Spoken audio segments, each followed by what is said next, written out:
हाय! तर आज तिघांकडे कॅप्टन्सीची आपलं पॉवर की होती आज तिघांकडे. त्याच्यात विशाल, रुचिता आणि संकेत या तिघांकडे पॉवर की होती आणि त्या तिघांपैकी एकाला बाहेर काढायला सांगितलं. अख्ख्या घराने बहुमताने मिळून एकाला बाहेर काढायचं आणि त्या सगळ्यांनी बहुमताने मिळून विशालला बाहेर काढलं.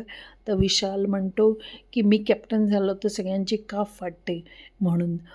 तर त्याला सागरनी मस्त उत्तर दिलं. सागर म्हणाला, की "तू त्या कोणती रेवाची आणि संस्कृतीची पॉवर की गायब केलीस. तुला त्यांचीच पॉवर की काढून तुझं काय फाटत होतं?" हे मस्त सागरने एक प्रश्न विचारला आणि विशाल बाहेर येतो कॅप्टनशिपमधनं. तर आता उद्या आपण बघूया कोण कॅप्टन बनतं. बाय.